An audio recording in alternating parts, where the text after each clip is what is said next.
Last time हमने का मतलब है कि हमारी टीम ने जो कि एक्सपर्ट हैं जिनका काम ही रोज़ ये सिस्टम बनाना है, तो उन्होंने आपको बेसिक आइडिया दिया था कि लोडर्स किधर इंपॉर्टेंट हैं, लोडर्स क्या करते हैं। तो जनरल आइडिया आपको पता चल गया होगा कि किसी भी नॉलेज सोर्स से अगर आपने एआई मॉडल को कनेक्ट करना है तो सबसे पहले आपको वो डाटा एक फॉर्म में लोड करना पड़ेगा, और उसके लिए फिर हम एक डॉक्यूमेंट की क्लास जो है वो यूज़ करते हैं जिसमें हम डाटा लोड करते हैं। अच्छा, डाटा लोड करने के बाद हो सकता है कि वो डेटा का साइज़ बहुत बड़ा, फॉर एग्ज़ाम्पल एक पेज जो है उसमें 10,000 वर्ड्स हों, किसी दूसरे पेज में कम वर्ड्स हों। तो एसेंशली लार्ज लैंग्वेज मॉडल का एक प्रॉब्लम होता है जिसे हम कहते हैं कि उनकी कॉन्टेक्स्ट विंडो लिमिटेड होती है। वैसे ये प्रॉब्लम अब इतना रेलेवेंट नहीं रहा, लेकिन अगर आपका जो डाटा लोड हो रहा है वो बहुत ज़्यादा है तो इस चीज़ का चांस बहुत ज़्यादा है कि लार्ज लैंग्वेज मॉडल उसमें से बहुत सारे इंपॉर्टेंट पॉइंट स्किप कर देगा। तो इस चीज़ को ख़त्म करने के लिए फिर हम स्प्लिटिंग यूज़ करते हैं, और लास्ट टाइम मेरा ख्याल है हसान ने स्प्लिटिंग आपको काफ़ी तफसील से कराई थी, जिसमें हमने कैरेक्टर स्प्लिटर देखे थे कि एक पर्टिकुलर आपके पास टेक्स्ट है तो उसको फिक्स्ड चंक में कैसे तोड़ना है। लेकिन फिक्स का प्रॉब्लम ये था कि लफ्ज़ के दरमियान में भी कट हो सकता था, तो उसके लिए फिर हमने एक रिकर्सिव कैरेक्टर स्प्लिटर देखा था। फिर हमने सिमेंटिक स्प्लिटिंग देखी थी जो कि एक्सपेरिमेंटल फीचर है लैंग चेन और ओपन एआई का। फिर हमने टोकन वाइज स्प्लिटिंग देखी थी और HTML स्प्लिटिंग भी हमने की थी। तो हमारे पास और भी बहुत सारे हैं, लेकिन जनरल आइडिया ये है कि आपने अपनी जो इन्फॉर्मेशन या नॉलेज बेस है उसको मैनेजेबल छोटे पीसीज में इस तरह तोड़ना है ताकि वो लार्ज लैंग्वेज मॉडल को समझ में आ जाए। इसकी एग्जांपल यूँ है, किसी छोटे बच्चे को आपने कुछ पढ़ाना होता है तो आप जोड़ करके पढ़ाते हैं, ठीक है। जोड़ करके जब पढ़ाते हैं बच्चा समझ जाता है तो उसके बाद फिर वो पूरे पूरे लफ्ज़ सीखना शुरू कर देता है। तो स्प्लिटिंग भी एक्चुअली इसी तरह है कि जैसे आप लार्ज लैंग्वेज मॉडल को एक बच्चा समझ लें और उसको आप चीज़ें छोटे छोटे इन्फॉर्मेशन के चंक दे रहे हैं ताकि उसे आपका प्रॉब्लम या आपकी बात समझ में आ जाए। तो लोडिंग के बाद स्प्लिटिंग, और स्प्लिटिंग के बाद सबसे इम्पॉर्टेंट काम जो आपको करना होता है वो ये है कि आपने डाटा को उस फॉर्म में लेके जाना है जिधर उसको एआई समझ सके। अब ये बड़ी अजीब सी बात आपको लगेगी क्योंकि आप लोग जब वेब पे चैट जीपीटी यूज़ करते हैं तो आप टेक्स्ट लिखते हैं, एंटर दबाते हैं, टेक्स्ट जवाब में आ जाता है। तो आप कहते हैं कि यार लार्ज लैंग्वेज मॉडल या चैट जीपीटी को तो एक्चुअली टेक्स्ट समझ में आता है, तो ये आप एम्बेडिंग की क्या बात कर रहे हैं। लेकिन एक चीज़ जो आपको नहीं पता वो ये है कि कोई भी एआई मॉडल, ठीक है, मैंने कहा कोई भी एआई मॉडल टेक्स्ट को अंडरस्टैंड नहीं कर सकता, ठीक है। क्यों?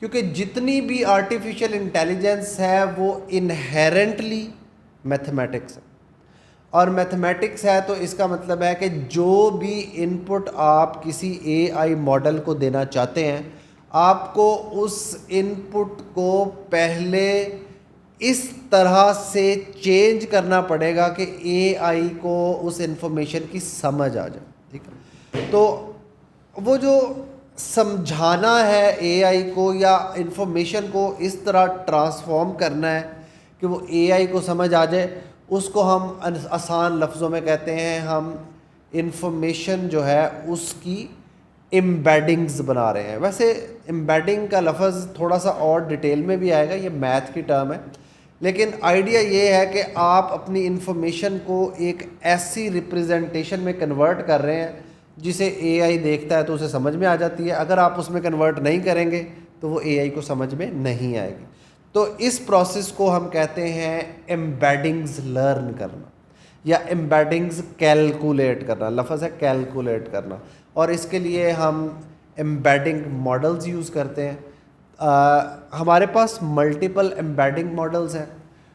एम्बेडिंग मॉडल का बेसिक काम ये है, मज़े की बात ये है कि ये एम्बेडिंग मॉडल जो है ये भी एआई के मॉडल होते हैं, और हमने जब ट्रांसफॉर्मर का आर्किटेक्चर पढ़ा था तो हमें पता था कि उसमें दो पार्ट्स होते हैं, उसमें एक इनकोडर पार्ट होता है और एक डिकोडर पार्ट होता है। इनकोडर पार्ट जो है वो इंफॉर्मेशन की एक रिप्रेजेंटेशन लर्न करता है और डिकोडर पार्ट उसे यूज़ करके कोई नई चीज़ क्रिएट करता है। एलएलएम में जितने भी हमने देखे हैं वो सारे के सारे डिकोडर पार्ट ऑफ ट्रांसफार्मर से बनते हैं, लेकिन जितने भी एम्बेडिंग मॉडल्स आप देखेंगे वो सारे के सारे इनकोडर पार्ट ऑफ ट्रांसफार्मर से मिल के बनेंगे। तो ये फंडामेंटल डिफरेंस है एम्बेडिंग मॉडल्स में और लार्ज लैंग्वेज मॉडल्स में। जितने भी एम्बेडिंग मॉडल्स हैं वो सारे के सारे इनकोडर से मिलके बनते हैं। इरफान, मेरा ख्याल है कि इसके बाद हम जनरल आइडिया तो हमने एम्बेडिंग मॉडल्स का दे दिया, तो अब हम लेके जाएंगे उनको स्लाइड्स पे और हमारे जो इंस्ट्रक्टर्स हैं वो आके पढ़ने से पहले मैं आप लोगों को 2 असाइनमेंट्स देता जाऊँ। एक तो ये है कि आप लोगों ने HTML का डॉम स्ट्रक्चर के बारे में पढ़ लेना, ठीक है। वैसे ही आउट ऑफ द वे जाके पढ़ लेना कि डॉम स्ट्रक्चर होता क्या है। बाज़ लोगों को ये भी नहीं आता होगा तो वो पढ़ लीजिएगा, उससे कॉन्सेप्ट आपके बेहतर होंगे। DOM, document object model. DOM को पढ़ लेंगे आप, टैक्स को समझ लेंगे। दूसरा, अब आप लोग, क्योंकि मैं देख रहा हूँ कि बहुत से लोग बॉट्स बनाने में लगे हुए हैं, कोई हमारा डाटा उठा के हमें बॉट बना के हमें ही दे जा रहा है। अच्छा, अब आपका अगला बॉट जो है वो उर्दू में होना चाहिए। जब आप अगली असाइनमेंट हमें भेजेंगे तो वो उर्दू में भेजेंगे, मैं उससे उर्दू में बात करूँगा, वो मुझे उर्दू में जवाब देगा। तो ये 2 असाइनमेंट्स हैं आप लोगों के लिए, और एंड में मैं इनका फ़ीडबैक लेता हूँ। बैठे आ जाओ।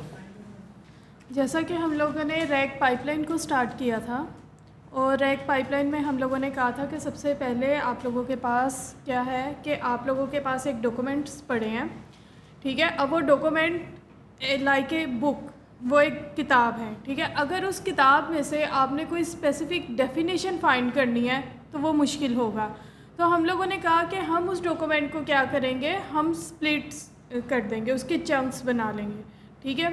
तो अब जो चंक्स होते हैं वो डिफरेंट तरह के हो सकते हैं। जिस तरह आप एक सेंटेंस के भी चंक बना सकते हैं, आप पैराग्राफ वाइज भी चंक बना सकते हैं, आप चैप्टर वाइज भी चंक बना सकते हैं। तो हम लोगों ने क्या किया, हम लोगों ने डिफरेंट टाइप के स्प्लिटर्स पढ़े। तो ये आपकी प्रॉब्लम पे डिपेंड करता है कि आप किस तरह के अपने चंक्स बनाएंगे।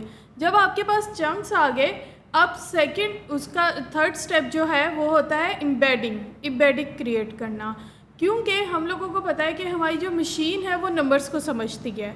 अगर मैं कहूँ मशीन को कि ड्रिंक और वाटर ये दोनों क्लोजली रिलेटेड वर्ड हैं तो उसे समझ नहीं आएगा, उसे नहीं पता ड्रिंक क्या है, उसे नहीं पता वाटर क्या है। लेकिन अगर मैं उसे कुछ न्यूमेरिकल रिप्रेजेंट कर दूँ, मैं कहूँ 0.7 ड्रिंक है और 0.8 वाटर है। अब देखो 0.7 और 0.8 क्या है, क्लोजली रिलेटेड है। तो उससे आपका सिस्टम, आपका जो मॉडल है वो समझ सकता है कि ये मिलती जुलती चीज़ें हैं। से आगे हसन, इसके अंदर बस अभी जैसे हम रैग की एप्लीकेशंस को बनाने के लिए हम ये चीज़ सारी रैग पढ़ रहे हैं, तो उसके अंदर जो हमारा सबसे पहला मॉड्यूल है वो हम जैसे कि इंजेक्शन का इस वक्त देख रहे हैं। इस इंजेक्शन के अंदर सबसे पहले हमने एक चीज़ देखी लोडर्स को, फिर हमने देखा स्प्लिटर्स को, जिनको स्प्लिटर्स को मैम रमशा ने अभी दोबारा भी एक्सप्लेन कर दिया। तो आज हम क्या देखेंगे डेमो के अंदर, सबसे पहले कंबाइन डेमो देखेंगे। पहले हमने डेमो में क्या देखा, लोड करके सिर्फ देखा, फिर अगले डेमो में हमने उसको लास्ट वीक के सिर्फ स्प्लिट करके देखा। तो आज हम क्या करेंगे, एक डेमो के अंदर उसको लोड भी करेंगे, उसको स्प्लिट भी करेंगे कि PDF को हम पेजेस वाइज कैसे स्प्लिट करेंगे। उसके बाद नेक्स्ट स्टेप जो हम आज हमारा मेन फोकस है जिस टॉपिक पे, वो है एम्बेडिंग्स। जैसे अभी मैम रमशा ने बताया कि जैसे सरशराज ने भी बताया कि जितने भी AI मॉडल्स हैं वो हमारे टेक्सचुअल डाटा को अंडरस्टैंड नहीं कर सकते। वो किस डाटा को अंडरस्टैंड करते हैं, वो न्यूमेरिक डाटा को अंडरस्टैंड करते हैं। तो हमारी जो एम्बेडिंग्स हम कैलकुलेट करते हैं, इसका मतलब ही सिंपल वर्ड में ये है कि हम अपने टेक्सचुअल डाटा को एक न्यूमेरिक डाटा में कन्वर्ट कर दें, और वो न्यूमेरिक डाटा एक्चुअल एक वेक्टर फॉर्म होती है जिसके अंदर हमारा डाटा रिप्रेजेंट हो रहा होता है।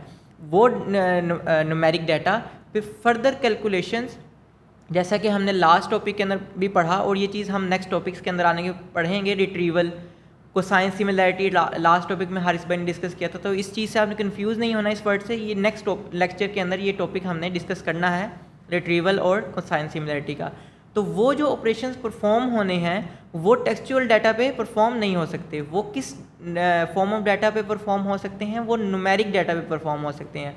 तो इसलिए हम अपने टेक्सचुअल डाटा को न्यूमेरिक डाटा में कन्वर्ट करते हैं ताकि नेक्स्ट जो हमारे एआई मॉडल्स हैं या जो हमारी कैलकुलेशन है वो परफॉर्म हो सके। तो मैम आगे एम्बेडिंग्स के बारे में ओके, अब हम एम्बेडिंग्स को थोड़ा डिटेल में देखते हैं कि एम्बेडिंग्स क्या है। आप लोगों को अगर जिस तरह डॉक्टर शिराज ने बताया कि आपका ट्रांसफॉर्मर का जो इनकोडर पार्ट होता है वो एम्बेडिंग का पार्ट होता है। अब एम्बेडिंग लर्न कैसे की जाती हैं? तो एम्बेडिंग इस तरह लर्न की जाती है कि जो आप लोगों के क्लोजली रिलेटेड वर्ड है ना, उनके जो नंबर्स की रिप्रेजेंटेशन है हम कहते हैं वो क्लोज हो, उनका डिफरेंस कम हो, और वो वाले वर्ड्स जो एक दूसरे से ज़्यादा दूर हैं, जिस तरह मैं कहती हूँ मैन है और कार्ट है, ठीक है। अब ये दो डिफरेंट वर्ड है, तो मैं कहूँगी कि इसकी जो न्यूमेरिकल वैल्यू है ना वो उनका डिफरेंस ज़्यादा होना चाहिए, जबकि वो वाले वर्ड्स जो रिलेटेड है जैसे किंग एंड क्वीन, वो वाले ये वाले वर्ड्स क्या है, रिलेटेड है। तो मैं कहती हूँ कि इन लोगों की जो न्यूमेरिकल वैल्यूज़ है ना वो आपस में करीब होनी चाहिए, ठीक है। और ये जो न्यूमेरिकल वैल्यू होती है ना, ये कोई सिंगल एक नंबर नहीं होता, ये वेक्टर होता है, ठीक है। और हम इसे वेक्टर में क्यों करते हैं? क्योंकि आपके पास एक जो वर्ड होता है वो मल्टीपल वर्ड्स के करीब हो सकता है, ठीक है, और हमें उस वर्ड के कॉन्टेक्स्ट को भी लर्न करना होता है। तो हम लोग क्या करते हैं, जो भी हमारे पास आउटपुट होती है या एम्बेडिंग होती है वो एक वेक्टर होता है। वो 512 डिमेंशन का भी हो जाएगा, 384 डिमेंशन का भी हो जाएगा, किसी भी डिमेंशन का वो एक वेक्टर होता है। तो हम हर वर्ड के अगेंस्ट क्या एक लर्न कर रहे होते हैं, वेक्टर लर्न कर रहे होते हैं अपने एम्बेडिंग मॉडल को ट्रेन करने के लिए। कुछ एम्बेडिंग मॉडल जैसे ओपन एआई का एम्बेडिंग मॉडल है, बर्ट है, जो हम लोगों ने कहा था ट्रांसफॉर्मर का जो इनकोडर पार्ट है वो आपके पास बर्ट होता है। तो ये क्या कर रहे होते हैं, ये हर वर्ड की एक मीनिंगफुल रिप्रेजेंटेशन लर्न कर रहे होते हैं। और मीनिंगफुल का मतलब ये है कि ये ऐसे रिप्रेजेंटेशन लर्न करते हैं कि जो आपके क्लोजली रिलेटेड वर्ड है उनके जो नंबर्स हैं वो उनका डिफरेंस कम हो, और आपके वो वर्ड्स जो आपके क्लोजली रिलेटेड नहीं है उनका डिफरेंस जो है वो ज़्यादा हो। क्योंकि मैथमेटिकल ऑपरेशन जब हम अप्लाई करेंगे तो जिनका डिफरेंस कम होगा हम कहेंगे ये सिमेंटिकली सेम है, और जिनका डिफरेंस ज़्यादा होगा हम कहेंगे ये डिफरेंट है।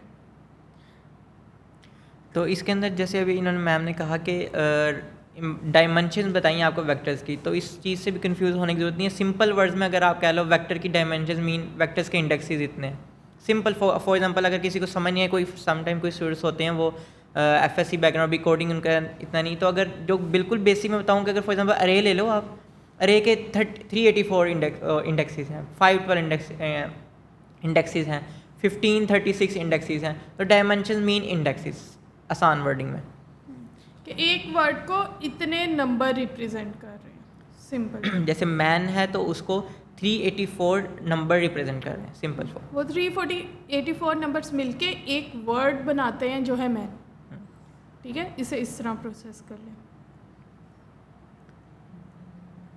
अभी डेमो की तरफ एनएलपी में आप लोगों के पास जो एम्बेडिंग्स हैं वो बहुत ज़्यादा यूज़ होती है। इनकी कुछ एप्लीकेशन अगर मैं डिस्कस करूं तो अगर आप लोगों ने ये क्लासिफाई करना है, आपके पास कैट है और डॉग है, उसके इमेजेस हैं, ठीक है, आपने उसकी एम्बेडिंग्स निकाल ली। अब आपने क्लासिफाई करना है कि इनमें से कौन सी एम्बेडिंग कैट की है, कौन सी डॉग की है। तो आप क्या करोगे, जो सिमिलर है जो वैल्यू उन्हें आप एक क्लास असाइन कर दोगे और जो दूसरी सिमिलर वैल्यूज़ हैं उन्हें दूसरी क्लास असाइन कर दोगे। तो ये क्लासिफिकेशन में भी आपकी यूज़ होती हैं। सेकेंडली अगर आपने कोई अनोमली डिटेक्ट करनी हो उसके लिए भी यूज़ होती हैं कि आपके पास कोई बहुत डिफरेंट कोई एक वैल्यू आ जाती है या वेक्टर आ जाता है तो आप कहोगे ये अनोमली है, ठीक है, और जो सिमिलर है आप उसे कहोगे कि ये आप लोगों के पास नॉर्मल है। इसके अलावा आप क्लस्टरिंग के लिए भी यूज़ कर सकते हो, ठीक है, आप दो ग्रुपिंग बना सकते हो उसके लिए। तो एम्बेडिंग का सिर्फ मकसद ये नहीं है कि आप उसे एलएलएम को पास कर दो, बल्कि आप जो पीछे अपने टास्क पढ़ के आए हैं क्लासिफिकेशन के एडवांस एआई के कोर्स में, क्लासिफिकेशन का, नॉर्मली डिटेक्शन के हम लोगों ने टास्क देखे, उन सब में भी आपकी एम्बेडिंग्स यूज़ हो रही होती हैं। आई गेस इसे हम लोग मोर अपनी कोलैब की नोटबुक से देखते हैं ताकि प्रैक्टिकली हम जब इसे करेंगे तो हम लोगों को ज़्यादा इसका आइडिया होगा। और इस डेमो के अंदर हम लोगों ने पूरी एक पाइपलाइन क्रिएट की है जिसके अंदर डॉक्यूमेंट लोडिंग, देन उस डॉक्यूमेंट को स्प्लिट करेंगे और फिर उसकी हम लोग एम्बेडिंग जनरेट करेंगे ताकि जो सबसे फर्स्ट वाली आपका पाइपलाइन है इंजेक्शन वो कंप्लीट हो जाए। तो अभी जैसे हमने पहले डिस्कस किया कि आज के मॉड्यूल में हमने जो डिस्कस करनी है डेमो के लिए वो चीज़ें हमने जो पहले लेक्चर में हमने देखा लोडर, फिर हमने स्प्लिटर्स देखे, आज एम्बेडिंग, तो वो सारी चीज़ें हमने कंबाइन करके भी आज इम्प्लीमेंट करके देखनी है कि हम कंबाइन करके एक पाइपलाइन कैसे बनाएंगे जिसके अंदर डाटा आएगा, लोड होगा, स्प्लिट होगा, देन एम्बेडिंग क्रिएट्स होंगे इसकी। तो उस चीज़ के लिए जब हम चलते हैं,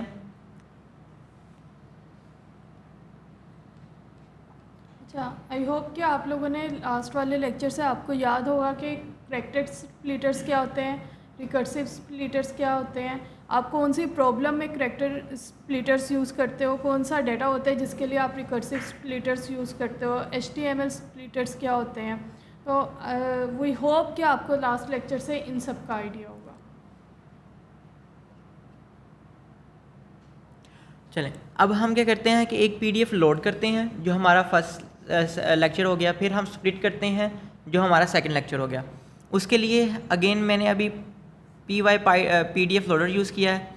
मैंने अपनी ड्राइव से एक पाथ दिया एक PDF का और मैं इसको लोड कर लूँगा। अगेन आई थिंक इस चीज़ की एक्सप्लेन करने की ज़रूरत नहीं है, ये चीज़ अच्छी तरह एक्सप्लेन कर दी गई थी कि किस तरह हम क्लास का ऑब्जेक्ट बनाएंगे, उस ऑब्जेक्ट से हम लोड एंड स्प्लिट का फंक्शन कॉल करेंगे और किस तरह हमारे पास पेजेस आ जाएंगे। तो हम इस चीज़ को PDF को लोड करते हैं। अच्छा, आपको एक डॉक्यूमेंट, एक टाइप के डॉक्यूमेंट को लोड करने के लिए मल्टीपल लाइब्रेरीज यूज़ होती हैं। जैसा हम लोगों ने यहाँ पे PDF लोडर यूज़ किया है, लेकिन PYMU PDF लोडर भी होता है।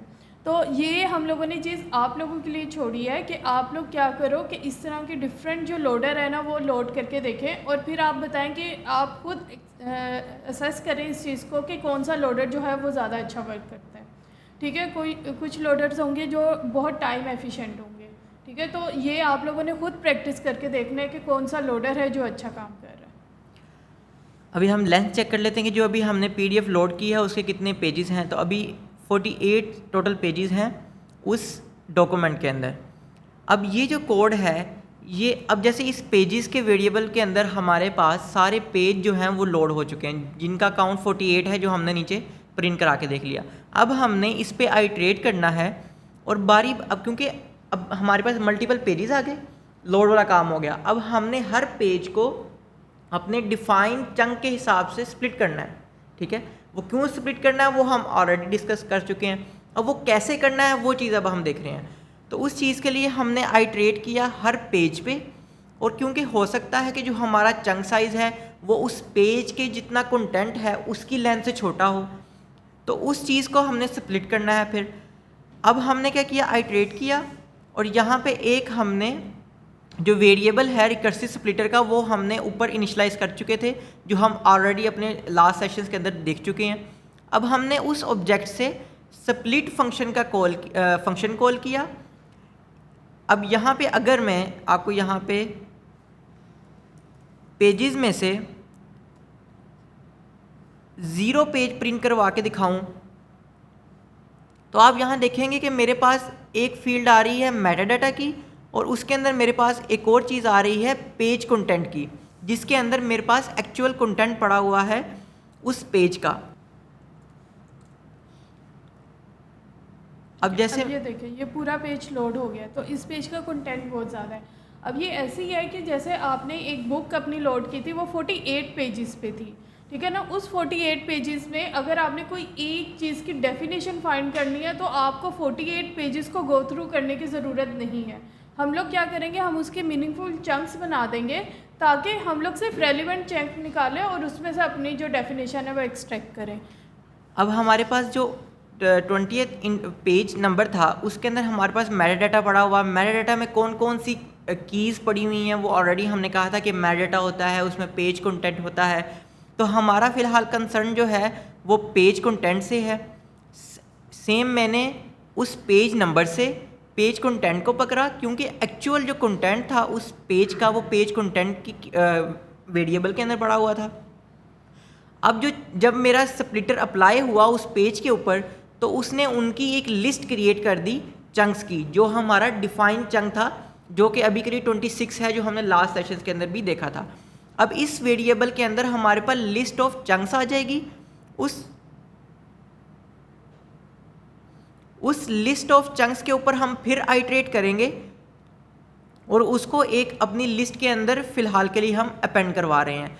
लेकिन जैसे अभी मैम ने आपको बताया कि हमारा जो गोल है, एक लोडर, फिर स्प्लिटर्स, फिर एम्बेडिंग्स क्रिएट करनी है हमने उस लोड पीडीएफ की। तो उस चीज़ के लिए हमें एक डॉक्यूमेंट की क्लास कॉल करनी पड़ती है, जो सर शिराज ने भी अभी आपको कहा था। तो वो डॉक्यूमेंट की जो क्लास है वो आज के लिए हम अभी डिस्कस नहीं कर रहे। अभी के लिए हम यहाँ पे सिंपल आपको एक लिस्ट के अंदर वो चंक्स अपेंड करवा के वो आपको दिखा रहे हैं। अगर हम इस स्क्रिप्ट को रन करें तो जो हमारे पास 48 पेजेस आए थे, उसने उसके 6068 चंक्स बना दिए हैं, जिनका साइज़ 26 करैक्टर है, जो कि हमने ऊपर डिफाइन किया था।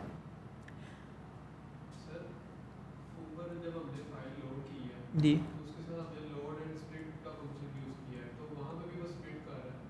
वो क्वेश्चन ये आया है कि जब हमने फाइल लोड की थी वहाँ पे भी हमने फंक्शन कॉल किया था लोड एंड स्प्लिट का, दिस फंक्शन।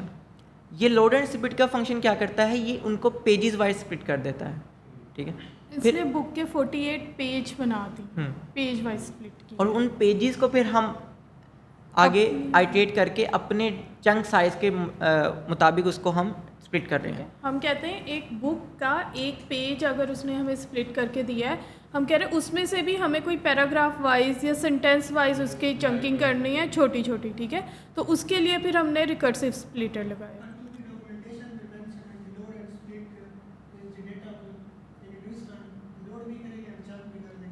लोड करेगा और उसे पेजेस में डिवाइड करेगा।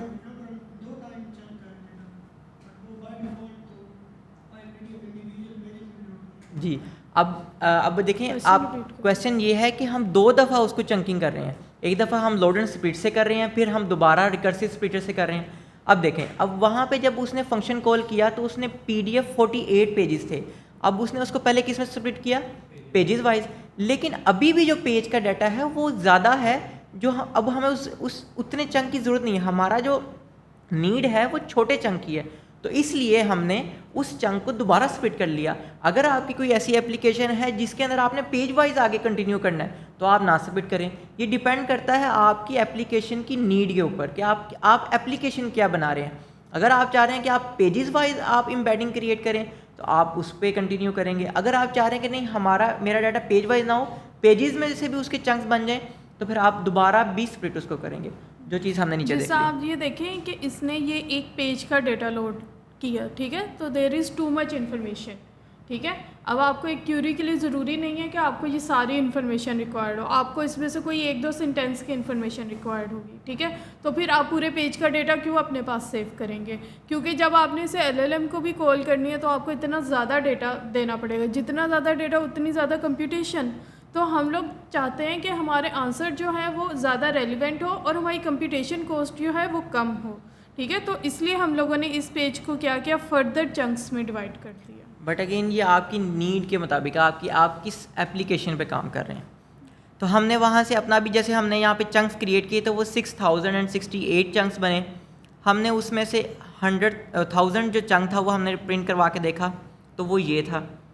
अब हम चलते हैं अपने टॉपिक की तरफ, एम्बेडिंग्स के। हमने एम्बेडिंग कैसे कैलकुलेट करनी है, तो उस चीज़ के लिए मैम रमशा ने अभी आपको बताया था कि हम डिफरेंट मॉडल्स यूज़ करते हैं। ओपन एआई का मॉडल भी यूज़ कर सकते हैं हम, मल्टीपल ऑप्शंस हैं हमारे पास, ठीक है। यहाँ पे एक चीज़ मैं ऐड करती चलूँ कि यहाँ पे देखिए, जिस तरह हम लोगों ने एम्बेडिंग प्रिंट करवाई है, ये एक फ्रेज़ है, ठीक है, ये एक कंप्लीट सेंटेंस भी नहीं है, क्योंकि हमने इसकी लेंथ इतनी शॉर्ट रखी है। तो ज़रूरी नहीं है कि आपको एक फ़िक्स साइज लेंथ रखें। आप ये हिट एंड ट्राई करते हैं और आपकी जो एप्लीकेशन होती है आप उसकी नीड के हिसाब से लेंथ रखते हैं, ठीक है। उसके बाद एम्बेडिंग से हम लोग स्टार्ट करते हैं। जो एम्बेडिंग है, हम लोगों ने ऑलरेडी इस चीज़ को डिस्कस किया कि अब ये जो एक चंक आ गया, ये चंक हम लोगों ने आगे कंप्यूट करना है कि सिमिलर है नहीं है और डिफरेंट कंप्यूटेशन करनी है। तो हम इस टेक्स्ट को, इस चंक को कन्वर्ट करना चाहते हैं किसी मीनिंगफुल रिप्रेजेंटेशन में, वेक्टर में, नंबर्स में, ताकि हम इस पे मैथमेटिकल कैलकुलेशंस कर सकें, ठीक है। तो उसके लिए डिफरेंट आपके पास एम्बेडिंग मॉडल्स अवेलेबल है। अगर आप हगिंग फेस पे जाएं, हगिंग फेस पे आपके पास काफ़ी ज़्यादा फ्री एम्बेडिंग मॉडल्स पड़े हैं, ठीक है, आप वो यूज़ कर सकते हैं। अगर आप चाहें तो आप ओपन एआई का भी एम्बेडिंग मॉडल यूज़ कर सकते हैं। तो ये डिपेंड करता है आपकी एप्लीकेशन पे, ठीक है, और आपके बजट पे। अगर तो आप हगिंग फेस से ओपन सोर्स यूज़ करेंगे तो आपको अपनी कंप्यूट की कॉस्ट आएगी, और अगर आप ओपन एआई की तरफ जाएंगे तो आपको उधर चार्ज करना पड़ेगा, तो उसकी जो कंप्यूट होगी एक्चुअल वो उनके सर्वर्स पे फिर होगी। तो ये आपने अब देखना है कि आपने किस तरफ जाना है, या ओपन सोर्स की तरफ या आपने पेड की तरफ। तो अभी जो हमारी डेमो है वो दोनों हम आपको इम्प्लीमेंट करके दिखाएंगे कि दोनों कैसे इम्प्लीमेंट करते हैं। अगेन जैसे हारिस भाई ने भी लास्ट लेक्चर्स में कहा कि आपने कोई भी चीज़ हम इम्प्लीमेंट कर रहे हैं तो वो आपने भी देखना है, तो आपने डायरेक्ट लैंगचेन की वेबसाइट पे जाना है। अभी जो भी हमारा कोड है वो टोटल लैंगचेन की वेबसाइट से हमने लिया है। तो आपने भी कोई और चीज़ भी इम्प्लीमेंट करनी है रैग के अंदर लैंगचेन में रहते हुए, तो आपने सिंपल फॉर एग्जांपल आपने स्प्लिटर को यूज़ करना है, तो आप स्प्लिटर लिख के अगर लैंगचेन लिखेंगे तो आप डायरेक्ट रीडायरेक्ट हो जाएंगे उसकी वेबसाइट के ऊपर। और उसका एक फ़ायदा ये है कि वो अपनी डॉक्यूमेंटेशन को टाइम बाय टाइम अपडेट करते रहते हैं। अगर आप कहीं और से डाटा लेंगे, मे बी उसने वो जो ब्लॉग है वो 1 साल पहले लिखा हो, तो आपके पास उसका अपडेटेड कोड ना हो। तो इसलिए आपने जब भी कोई रेफरेंस लेना है, आपने लैंगचेन के ऑफिशियल वेबसाइट से ही लेना है। अगेन हमने यहाँ पे एक क्लास लोड की हगिंग फेस एम्बेडिंग्स के नाम से, उसके अंदर हमने मॉडल नेम पास किया, और यहाँ पे हमारे पास एक ऑब्जेक्ट बन जाएगा एम्बेडिंग का, जैसे हम नॉर्मल पीछे भी हम पढ़ते आ रहे हैं। हम इसको एक दफ़ा रन कर लेते हैं।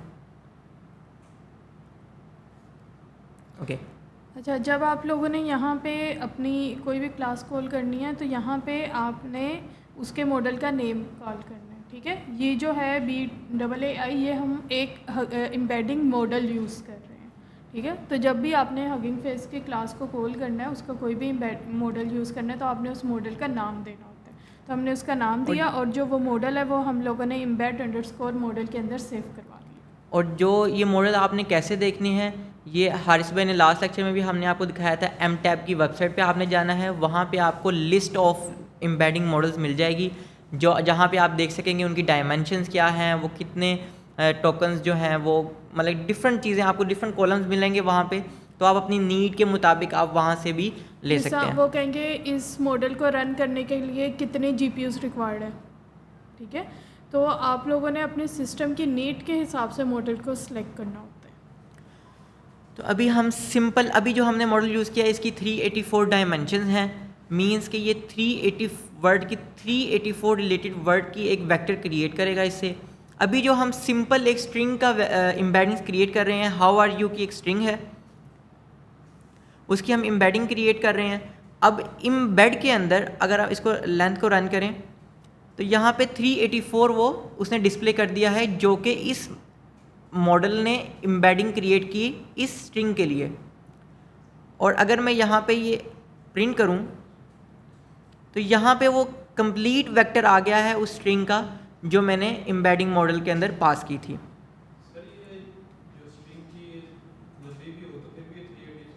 जी, फिक्स साइज होता है इसका। क्वेश्चन ये था कि अगर आपके पास स्ट्रिंग का साइज़ चेंज हो जाए, अगर स्ट्रिंग बड़ी हो जाए, तो क्या आपके पास एम्बेडिंग फिक्स आएगी? तो यस, आपके पास जो आउटपुट एम्बेडिंग है ना वो फिक्स आएगी,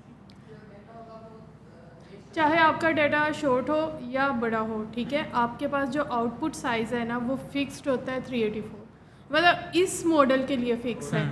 बाकी किसी मॉडल के लिए 512 भी होता है, कुछ मॉडल्स होते हैं वो 1024 की कर रहे होते हैं, लेकिन आउटपुट जो होती है ना हर मॉडल की फिक्स होती है।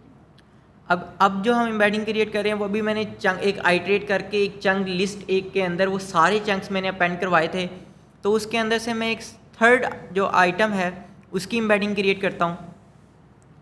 तो उसकी अभी लेंथ प्रिंट करेंगे तो अगेन 384 आई है, क्योंकि हमने जो मॉडल यूज़ किया उसकी डायमेंशन 384।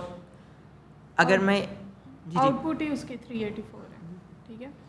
तो यहाँ पे अगर आप प्रिंट करवाएंगे तो ये उसकी आउटपुट डायमेंशन आ। हाँ, उस चीज़ से आपने कंफ्यूज नहीं होना, जो हमने अभी बताया कि हमने लोडर यूज़ किया, फिर स्प्लिट किया डाटा को, अभी हमने आइटरेट किया। तो उस चीज़ के लिए अब कई कहेंगे कि हमने वो PDF कि कंप्लीट एम्बेडिंग क्यों नहीं क्रिएट की, वो हम नेक्स्ट लेक्चर में जब हम इंडेक्स को पढ़ेंगे, डिफरेंट वेक्टर स्टोर्स को पढ़ेंगे, तब हम एक डॉक्यूमेंट की क्लास कॉल करके वो कंप्लीट पीडीएफ हम उस कंप्लीट पीडीएफ की हम एम्बेडिंग जनरेट करवाएंगे। इस लेक्चर का मकसद सिर्फ ये है कि आपको बेसिक पता हो कि बैकएंड पे एम्बेडिंग कैसे क्रिएट करनी है। जब सर ने कहा कि हम एक क्लास क्रिएट करेंगे और वहाँ एम्बेडिंग है, तो वहाँ पे हम लोगों ने जस्ट एक क्लास कॉल करनी है और वहाँ पे डॉक्यूमेंट देना है, उसने क्रिएट कर देनी है, ठीक है। तो यहाँ पे इसलिए हम लोगों ने स्टेप बाय स्टेप किया ताकि आपको उसकी जो बैकएंड पे प्रोसेसिंग हो रही है उसका आइडिया हो जाए। तो इस तरह अभी हमने जो मॉडल यूज़ किया था वो हमने हगिंग फेस से ओपन सोर्स यूज़ किया था। अब यहाँ पे अगेन ये इसको हम रन नहीं करेंगे, सिंपल आपको एक कोड दिखाया है कि अगर आप ओपन एआई एम्बेडिंग्स यूज़ करना चाहते हैं, ओपन एआई का कोई मॉडल यूज़ करना चाहते हैं, तो आप वो ओपन एआई का भी यूज़ कर सकते हैं। उसके लिए आपने सिंपल एक क्लास कॉल करनी है ओपन एआई एम्बेडिंग की। आपने अगेन उसी तरह मॉडल पास करना है। वो आप मॉडल आपको कहाँ मिलेंगे, जैसे आपने हगिंग फेस पे जाके एमटैप के ऊपर जाना था, यहाँ आप ओपन एआई के ऊपर जाएंगे और वहाँ पे आप एम्बेडिंग मॉडल्स ओपन एआई लिखेंगे तो वहाँ पे भी आपको लिस्ट आ जाएगी जो कि ओपन एआई प्रोवाइड करता है एम्बेडिंग मॉडल्स की। जैसा ये ओपन एआई की एम्बेडिंग्स की वेबसाइट है। अब देखिए यहाँ पे उन लोगों ने बताया हुआ है कि आपकी एम्बेडिंग जो है वो कौन कौन सी एप्लीकेशन में यूज़ हो सकती है, जो हम लोगों ने भी डिस्कस किया कि आपने कोई सर्च करनी है। जिससे गूगल पे आपके इतने डॉक्यूमेंट्स हैं, आप कोई क्यूरी लिखते हैं और आपके जो रेलिवेंट डॉक्यूमेंट्स हैं वो आ जाते हैं, तो वो किस तरह से सर्च हो रही होती है, बैकएंड पे इन सब के टाइटल्स की एम्बेडिंग्स पड़ी होती हैं, ठीक है। क्लस्टरिंग के लिए आपके यूज़ होते हैं। आपने कोई चीज़ रिकमेंड करनी है, यूज़र ने कुछ सर्च किया और सिमिलर आइटम्स आपको रिकमेंड होना शुरू हो जाती हैं, तो कैसे आइडेंटिफाई करते हैं कि इस आइटम से ये वाली आइटम मिलती है, तो उनकी एम्बेडिंग्स की कोसाइन सिमिलरिटी लेते हैं, तो आप उसके थ्रू आप यूज़र को रिकमेंडेशन कर सकते हैं। उसके बाद आपने एनोमली डिटेक्ट करनी है, ठीक है। आप एम्बेडिंग्स लें, हर डॉक्यूमेंट की एम्बेडिंग लें, जो एम्बेडिंग आपकी बाकी डॉक्यूमेंट से काफ़ी दूर होगी, उसका डिफरेंस काफ़ी ज़्यादा होगा, तो आप कहोगे ये अनोमलेस है। उसके बाद आप इसके अंदर डाइवर्सिटी मेजर कर सकते हैं। उसके बाद आप इसके अंदर क्लासिफिकेशन कर सकते हैं। अब डाइवर्सिटी मेजरमेंट क्या होती है कि आप अपने डॉक्यूमेंट में देखें किस तरह के या कितने टॉपिक के डॉक्यूमेंट्स हैं, तो सिमिलर टॉपिक के डॉक्यूमेंट्स को आप क्या करते जाओ, क्लस्टर करते जाओ, तो आपके पास एक डाइवर्सिटी आ जाती है कि कितने तरह के आपके पास डॉक्यूमेंट यहाँ पे अवेलेबल है। अब यहाँ पे उन्होंने कोड लिखा हुआ है, ये हम लोगों ने भी आपको बता दिया कि अगर आपने ओपन एआई की एम्बेडिंग यूज़ करनी है तो आप ओपन एआई की लाइब्रेरी को इंक्लूड करें और आप उसकी क्लास को कॉल करें, उसके अंदर आप अच्छा, इसके अंदर दो तरह की इम्प्लीमेंटेशन है।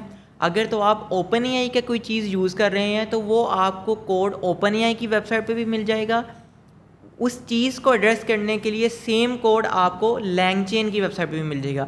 जो हमने कोड अभी आपको दिखाया था मैंने कोलैब की उस पर नोटबुक पे, वो लैंगचेन से हमने कोड लिया।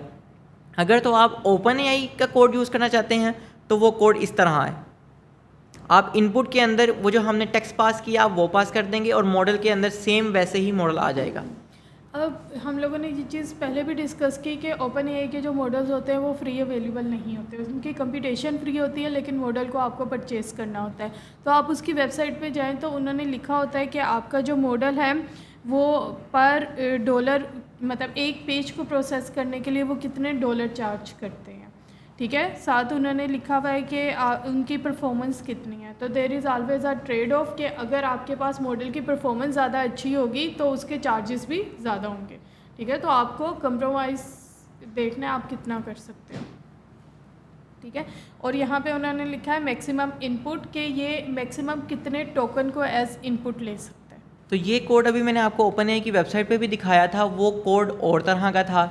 ये कोड जो है ये हमने लैंगचेन की वेबसाइट से इंपोर्ट किया है, तो ये थोड़ा कोड चेंज है लेकिन इनका पर्पस सेम है कि ये कोड जो लैंगचेन से हमने यूज़ किया है ये भी एम्बेडिंग्स क्रिएट करेगा ओपन एआई से, ओपन एआई के मॉडल को यूज़ करते हुए, और जो ओपन एआई ने अपनी वेबसाइट पे कोड दिया हुआ है सेम फंक्शनैलिटी उनका कोड भी परफॉर्म करेगा, बस उसमें जो डिफरेंस है वो उनके कोड का डिफरेंस है।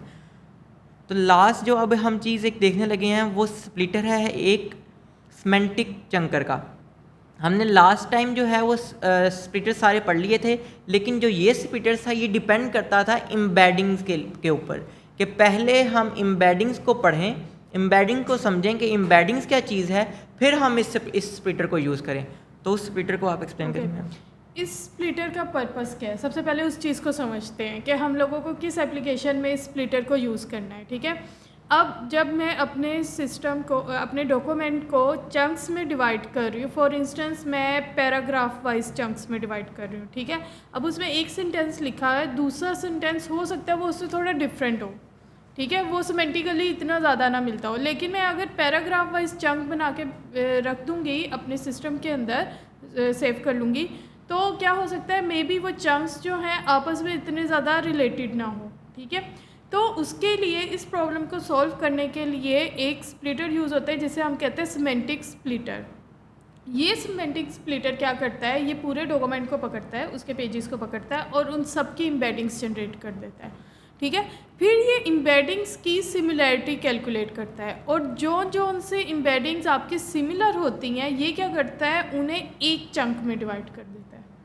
आई रिपीट, ये पूरा डॉक्यूमेंट पकड़ेगा, उस पूरे डॉक्यूमेंट की क्या कर देगा, एम्बेडिंग्स जनरेट कर देगा, फिर उन एम्बेडिंग्स को आपस में कैलकुलेट करेगा और जो सिमिलर एम्बेडिंग्स हैं उन्हें वो क्या कर देगा, एक चंक में सेव कर देगा। तो ज़रूरी नहीं है कि वो उससे नेक्स्ट ही सेंटेंस हो, वो डॉक्यूमेंट का कोई भी सेंटेंस हो जाता है। ठीक है, लेकिन अगर वो सिमिलर है तो वो एक जगह पर आ गई है। ठीक है, तो ये बेसिकली काम होता है। इसके लिए आपको एक लाइब्रेरी यूज़ करनी पड़ती है LangChain की, जिसे आप कहते हैं सिमेंटिक चंकर। ठीक है,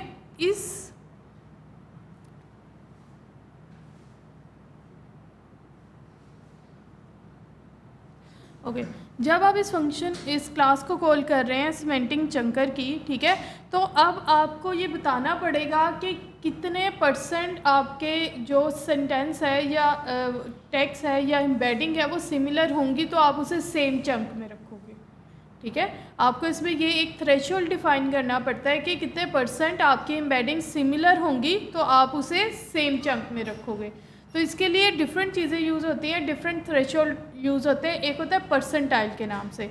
परसेंटाइल क्या होता है कि आप अपने पूरे डेटा को 25%, 50% सिमिलर है, 75% सिमिलर है या 100% सिमिलर है, आप उसकी सिमिलैरिटी की बेस पे उसे क्या कर दो, डेटा को डिवाइड कर दो।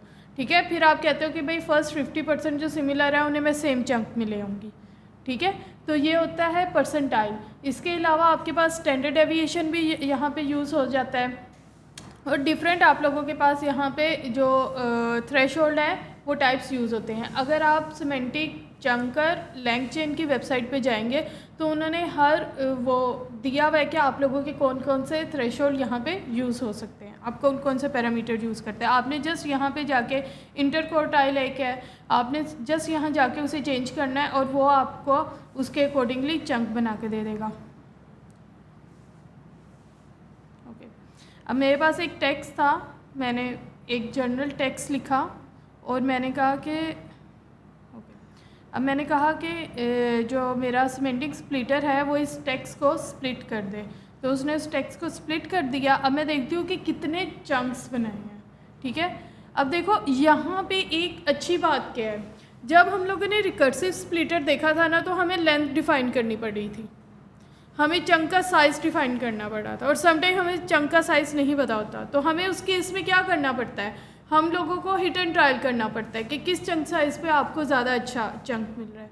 ठीक है, अब यहाँ पे हमें वो चंक साइज़ देने की ज़रूरत नहीं है, ये हमारा हेडेक ही नहीं रहा। अब हमने क्या करना है, हमने सिर्फ सिमेंटिक चंकर यूज़ करना है और उसने सिमिलर डेटा के बेस पे खुद ही चंक्स बना लेना है। अब जैसा इस डेटा को सिमिलैरिटी के बेस पे उसने 2 चंक्स बनाए। ठीक है, अगर मैं फर्स्ट चंक करूँ तो ये प्रिंट हो गया। अब देखो ये वाला जो चंक है वो ये नहीं है कि एग्जैक्ट वही वाला सेंटेंस हो, जो उसमें सिमिलर सेंटेंसेस थे वो उन्होंने कंबाइन करके एक चंक बना दिया।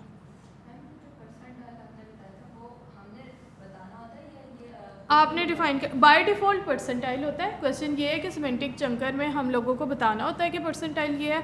सिमेंटिक चंकर में जो बाय डिफ़ॉल्ट होता है वो परसेंटाइल यूज़ हो रहा होता है, लेकिन अगर आपने इंटरक्वार्टाइल या आपने स्टैंडर्ड डेविएशन यूज़ करना होता है तो फिर आप वहाँ पे उसका नाम लिखते हैं। जैसे हमने एक डिफ़ॉल्ट चीज़ देखी थी अपने रिकर्सिव स्प्लिटर्स में और कैरेक्टर स्प्लिटर में कि वहाँ पे एक रिकर्सिव के अंदर डिफ़ॉल्ट एक लिस्ट उन्होंने अपनी क्लास में इम्प्लीमेंट की हुई थी जो कि डिफ़ॉल्ट कॉल हो जाती है। अगर हमने उसको चेंज करना है तो हमें वो पैरामीटर्स खुद से पास करना पड़ेगा और उसको चेंज करना पड़ेगा।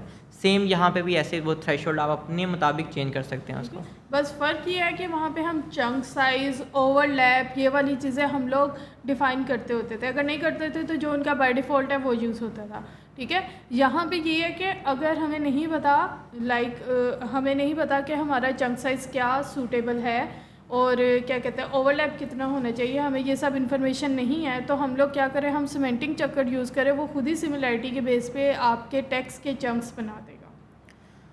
तो ये आज का लेक्चर्स यहीं तक था।